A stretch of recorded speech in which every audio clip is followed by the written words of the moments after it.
Good morning, judges and guests. My name is Zyla Schlievad, and I'm accompanied by my colleagues of the Tiger team, Caitlin Mehrotra and Billy Laforêt, to address the current crisis of homeless encampments in Ontario cities. But before moving on with the presentation, we would like to state our land acknowledgement. Next slide. Glendon, as part of York University, acknowledges its presence on the traditional territory of many Indigenous nations. The area known as Toronto has been caretaken by the Anishinaabe Nation, the Haudenosaunee Confederacy, the Huron-Wendat, and the Métis. It is now home to many Indigenous peoples. We acknowledge the current treaty holders, the Mississaugas of the New Credit First Nation. This territory is subject of the Dish with One Spoon Wampum Belt Covenant, an agreement to peaceably share and care for the Great Lakes region. Next slide. The purpose of today's meeting is to propose a solution to respond to the ongoing homeless encampment crisis in Ontario cities. Our key objectives are that we are going to address the unsafe and unsanitary conditions of illegal homeless encampments, respond to the unique needs of rough sleepers, and develop a tailored solution for Ontario. Next slide, please. Now, my colleague Billy will provide an overview of homelessness in Ontario and its cities. Thank you, Ayla. It is important to mention the lack of a centralized approach in identifying homeless people in the province of Ontario, therefore making it difficult to have an accurate account of what is happening province-wide. The number presented in this slide are from a pit count conducted by each city in 2018 and from a variety of different studies. A study showed that about 11,731 people are experiencing homelessness in Ontario. On this pie chart, we included 4 Ontario main cities, demonstrating the number of homeless people per month. We can see that most of the homeless community is in Toronto with 74%.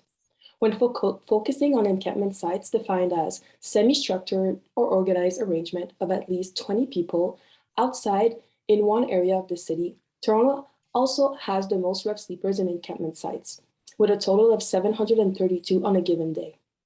Lastly, while homelessness is an equally growing issue in rural areas, the lack of study and information about the situation is drastically missing. We recognize that data is a critical part of addressing this issue. Next slide. We will proceed with a focus on Toronto rough sleepers because, as we saw in the previous slide, it is where the majority of the homeless people in the province of Ontario are situated. The City of Toronto reports that 6,900 beds are available throughout shelters in the city. However, Toronto accounts for approximately 8,000 homeless people, resulting in a shortage of bed. The data shows that simply requesting homeless people to go to shelter will not suffice. As far as encampments in public parks around Toronto, they can have up to 80 people on a given night. Studies shows that about 80% of them are men, 17 are women, 53 are part of a racialized group, and 23% are part of an indigenous group. Many rough sleepers decide to sleep outside for a variety of reasons. The main ones are the high barrier to conventional shelters such as curfew, sobriety, background checks, rigid rules and requirements, and the important sense of belonging found in encampments. First, our proposed solution will in part solve the issue by adopting the housing first principle in providing low barrier access to our designated encampment sites. By offering low barrier to access, we recognize that homeless people face many challenges that should not refrain them from having a safe place to sleep. Second, some rough sleepers who decide to congregate in encampments can develop a strong sense of belonging to their community, which they cannot find in regular shelters. You will see in our proposed solution how we will make sure to recreate that sense of belonging. Now, my colleague Ayla will be providing an overview of the stakeholders. Next slide, please. Thank you, Billy.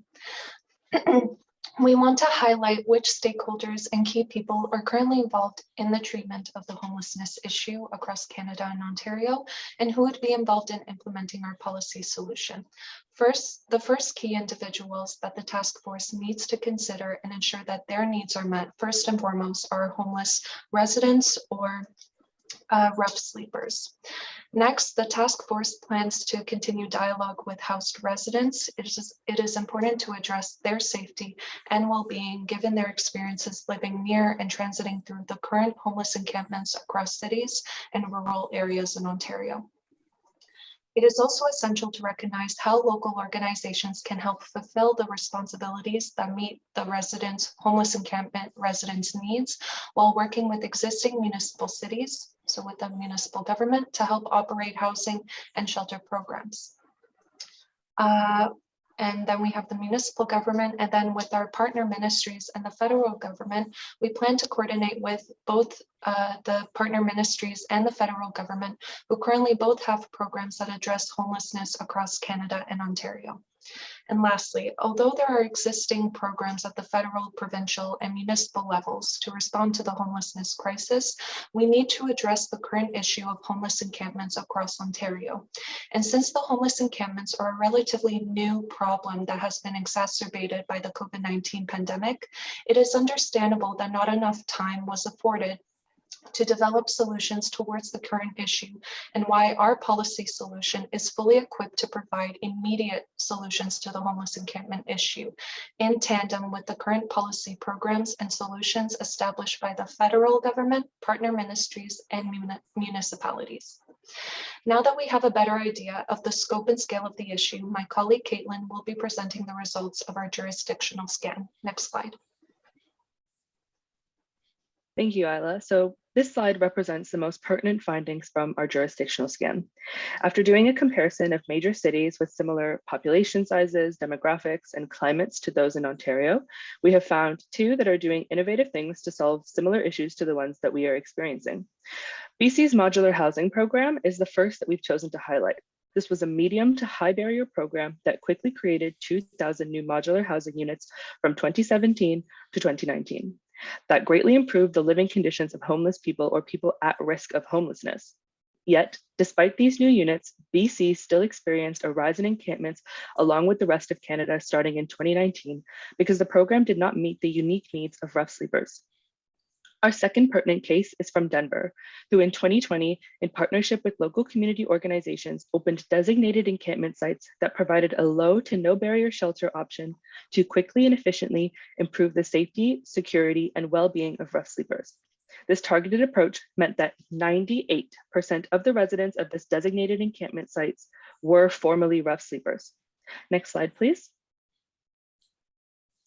Based off of the information of our jurisdictional study, I would like to present the first of our 2 potential policy solutions to address the encampment crisis. Ontario's Modular Homes project would partner with municipalities to provide $500 million in funding over 5 years to construct and staff 1,500 modular units. Although this project would provide permanent housing and support services to residents, it does not address the unique needs of rough sleepers. Our jurisdictional scan revealed that North American modular housing initiatives did not replicate the sense of belonging reported to be a priority by encampment residents, and that their permanency and high cost necessitated medium to high barriers to access that exclude many rough sleepers. Next slide, please. For these reasons, our recommended option is an Ontario Safe Outdoor Space program. These would be designated encampments designed to immediately improve the living conditions of rough sleepers while being low to no barrier to access and maintaining resident sense of belonging. These sites would achieve these goals by partnering with existing community services to provide the following services, as you can see some examples on the slide. These services would generally ensure the safety, security, and well-being of both residents and the surrounding communities. For example, they would eliminate the fire hazard posed by open flames in illegal encampments. They would improve residents' health and well-being through the provision of basic hygiene services, and would generally provide a space where community organizations could build trust and relationships with residents.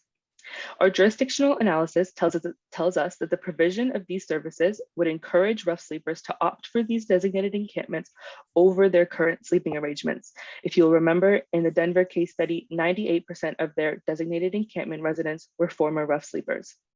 A sense of belonging will be maintained by prioritizing residents' needs, dignity, and community, all of which are much more feasible in this less formal environment.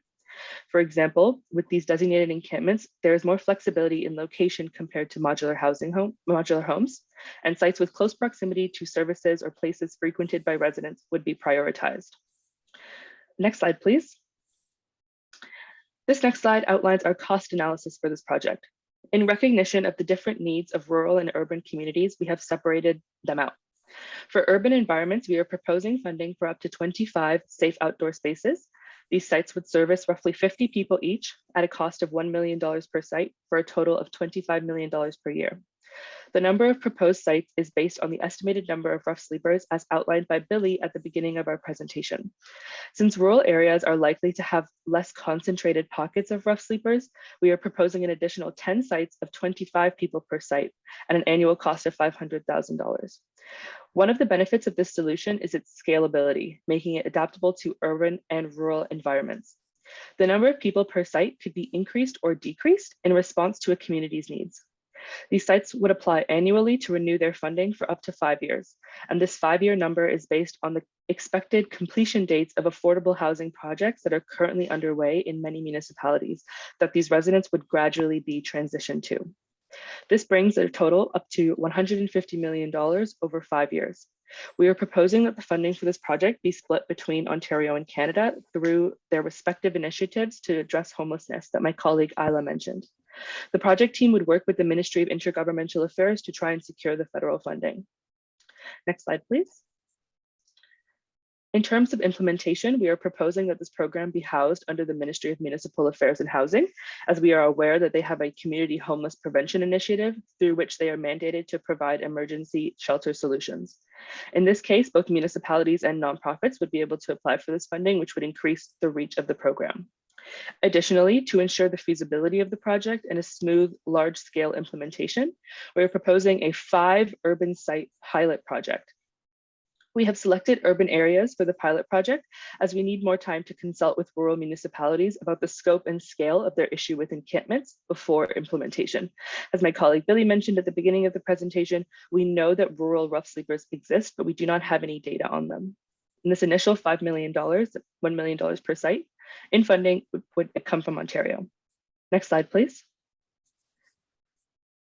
On this slide, we've outlined a quick hypothetical example to highlight the potential impact that this project could have on a city like Toronto.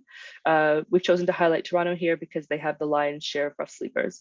So by repurposing city-owned lots and partnering with community organizations, this program could result in about 750 rough sleepers in Toronto having improved living conditions. Additionally, the economic impact could be well upwards of $2 million, which is just the amount that Toronto Police spent last year to clear 3 encampments. Next slide, please. So to summarize our reasoning behind our recommended option, here's our decision matrix.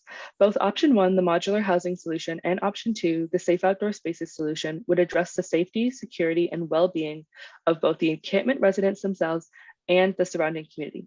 Arguably, modular housing would be a longer-term solution to these considerations. However, as we saw in BC, modular housing alone is not enough to address the unique needs of rough sleepers because it necessitates medium to high barriers to access, which exclude our target demographic of rough sleepers. Our recommended option, the safe outdoor spaces solution, improves the wellness of encampment residents and mitigates safety and security concerns through the provision of basic services and community supports, while also addressing the unique needs of rough sleepers by prioritizing and maintaining their sense of belonging and reducing barriers to access.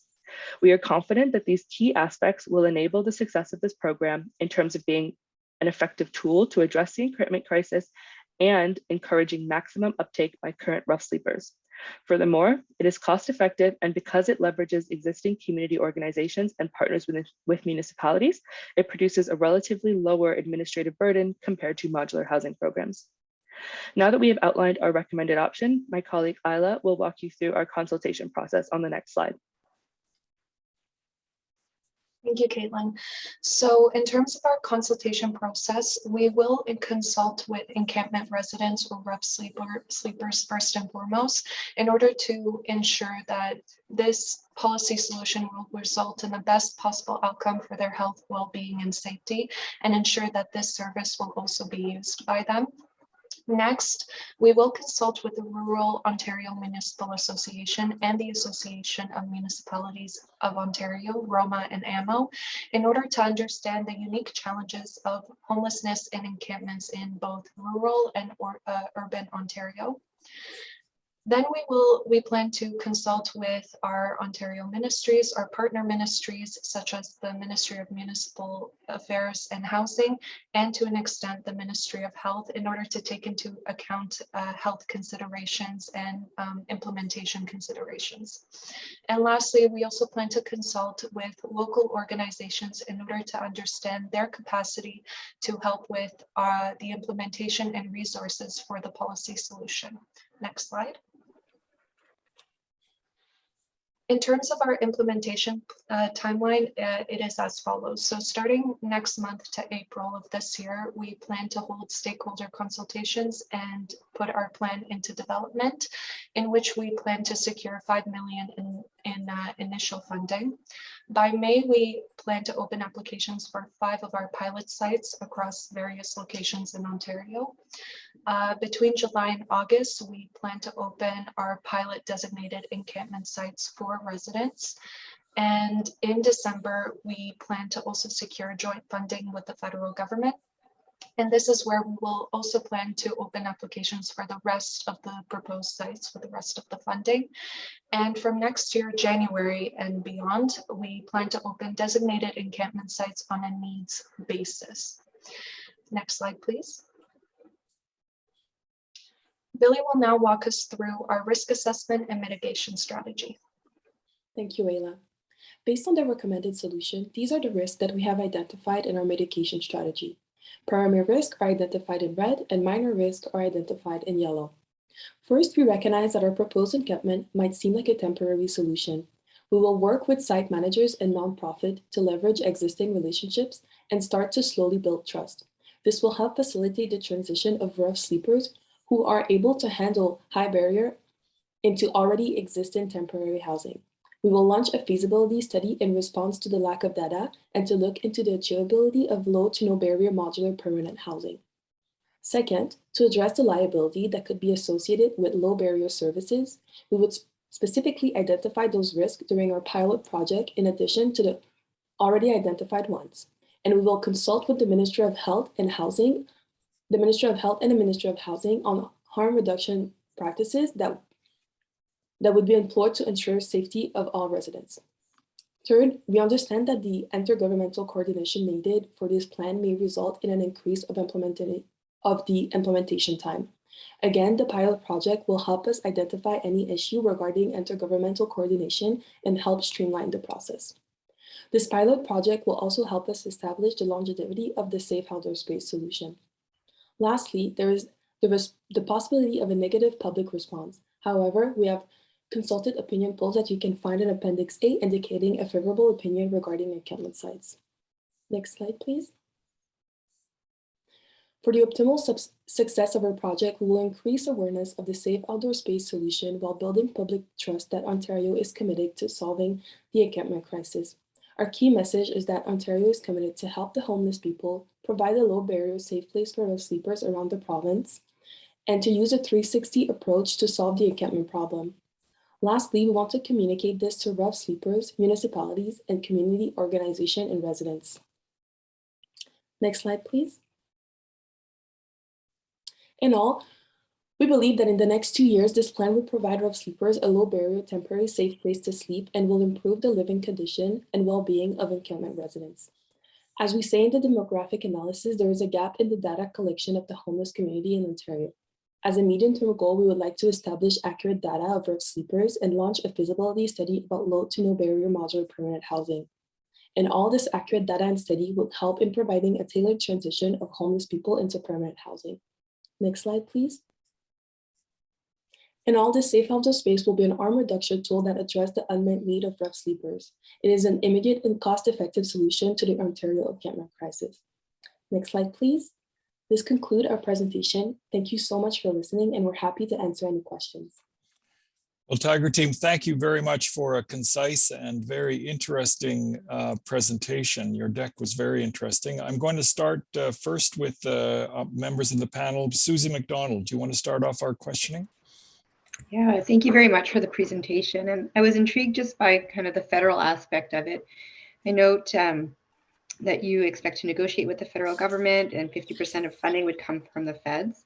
They already are funding a tremendous amount of money under the National Housing Strategy and the Rapid Housing Initiative. So I think my question is, what makes you think they'd want to invest here? What would be their role beyond just being a funder in this? And what is the role of the federal government in the space of rough sleepers? Who wants to take that question? I can answer that question. Ayla? Thank you. Yeah. Yes. So yes, the federal government currently has a national housing strategy that is funding over $40 billion across Canada in order to provide policy solutions and programs in order to eradicate homelessness across Canada. The reason why we believe that the federal government should and would want to fund this policy solution would be due to the fact that this particular issue is very specific and extremely different from the current policy solutions that there are, or the current issues in homelessness that the federal government is trying to solve. Because, and like we've mentioned in our key stakeholder landscape, the issue with homeless encampments is a relatively new issue, and it is something that the federal government, the partner ministries, even the municipalities have not been able to address the current issue right away due to it being a relatively new problem that has become exacerbated by the COVID-19 pandemic. And our plan was that for the National Housing Strategy, a part of those funds that have already been allocated to eradicate the homelessness crisis and the homelessness issue across Canada would be used to fund this particular policy solution. Okay, thank you, Ayla. Let me turn now to Janet Golding. Janet, a question for the Tiger team. Great, thank you, and thanks very much to the Tiger team for your presentation.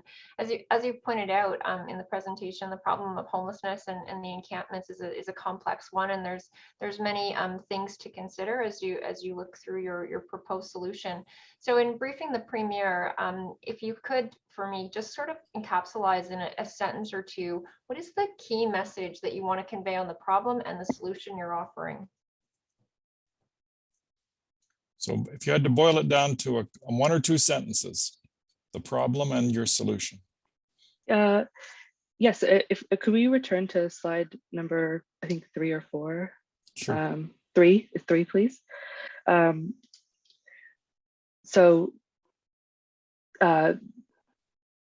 Yes, sorry, thank you. So here's our purpose of in terms of briefing the Premier. I think what we would say is that homeless encampments, since 2019, homeless encampments have been a growing problem in Ontario's cities and rural areas. It is now being called it's now at the stage where it's a crisis. Existing homelessness or housing programs are not meeting the needs of the residents of these encampments. And we are proposing a solution of designated encampment sites that would quickly and efficiently improve the living conditions of both the encampment residents and the safety and security of the surrounding communities as well. Okay, thank you very much. Thank you very much. Any follow-up? No, that's good. So let me move then next to James Hughes. James, question from you. Yes, thank you for the presentation, and needless to say, it's interesting to see the logic driving you to what appears to be in many ways a proposal of a silver bullet, that you're proposing a single policy solution, which is as you say, instead of illegal homeless encampments, legal homeless encampments. These are the same people living in now legalized environments. If I understood the presentation, perhaps with more focus on safety and hygiene than would be currently the case, but it's nonetheless a proposal with that single-mindedness. And I want to invite you perhaps to tell us if indeed there are any other layers that you'd like to add on to the response, because at the end of the day, more people will be coming into homelessness than are there today. Some people may leave, but some people may stay. And in effect, are we essentially legitimizing urban campsites as a new form of housing? Is that what you're trying to suggest that the cabinet accept and put into place as its policy response? Thank you for your question. Yes, it's a very important consideration and something that we did think about. If we could go to the risk and mitigation slide, which was the slide 13. This was definitely a risk that we identified, is the fact that this is we're proposing is a short-term solution. It is designed to be short-term. We do not want to legitimize urban campsites as a alternative form of housing. We recognize the value and importance of looking towards long-term solutions, such as modular permanent housing. As my colleagues mentioned, housing first is the guiding principle that is driving both the provincial and national housing strategies, which is the idea that we should be providing current homeless people or people at risk of homelessness with housing, whether that be affordable or deeply subsidized options. The reason that our current policy solution is is the designated encampment sites, is because North American modular housing programs are currently medium to high barrier. There's been no low to no barrier options. And if there's no low to no barrier options, rough sleepers will not be able to access these services. So we need something that will address the current crisis while also looking towards the future to create longer term options, which is why we've in our project outlined a feasibility study on low to no barrier modular permanent housing, and also why we have emphasized the fact that community services should be providing referrals to the residents of these designated encampment sites. So those that could access medium to high barrier housing programs can be transitioned in the medium term, and in the long term, we would look towards providing permanent housing for people. Okay, thank you very much. And I'll turn to the other members of the panel for further questions. Anyone in particular? Trina, or would you like to start? Go ahead. Hi, thank you for your presentation. And you did mention that your ultimate goal would be to move folks from the encampments into a more long-term housing situation.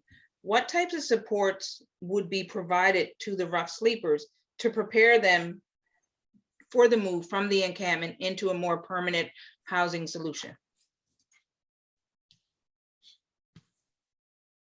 I can answer that question. So our plan was we would be consulting with local organizations and also the municipalities in order to be able to, one, help rough sleepers, homeless encampment residents to be able to transition from the current illegal encampments in the cities to the legal encampments that we propose.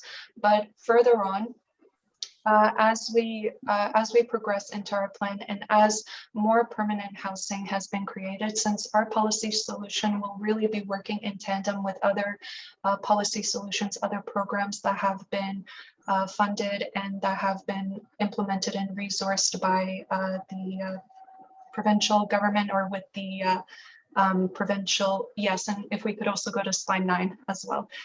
Thank you. With the provincial partner ministries. We do plan to consult with those local partners in order, like Home First and Fred Victor, in order to provide the essential services that the homeless community requires, whether that be any sort of mental health services, services and being able to acquire employment when transitioning from the homeless encampments to permanent housing. So really the solution is supposed to work in tandem with the current policies and the current programs in place in order to facilitate that transition. Yeah, so, with the basic services that the provincial government is currently funding, this would also be, again, in collaboration with existing community services. So any sort of like outreach programs or outreach services would be offered. Okay, thank you, Ayla. We've got time for one quick question and one quick answer. Pam McCurry, go ahead. So I was interested that you're thinking of having, oh, sorry. Good Lord. Go ahead. You're good. We can hear you. Okay. Oh, no, now we've lost you. Okay, now you're we've good lost- now. No, you're Sorry. good now. Yep, go ahead. No, you're lost again. Oh, There. All right. You mentioned that you would be looking to the federal government for 50% funding on the project that you're proposing, but I don't Sorry. see. I don't I'm see. sorry, but we're out of time. Okay. we're out of time. Sorry about that. Sorry. So team, let me say thank you very much, Tiger team. That was a very interesting proposal and with lots of good ideas in it. So we appreciate both your presentation and your responses.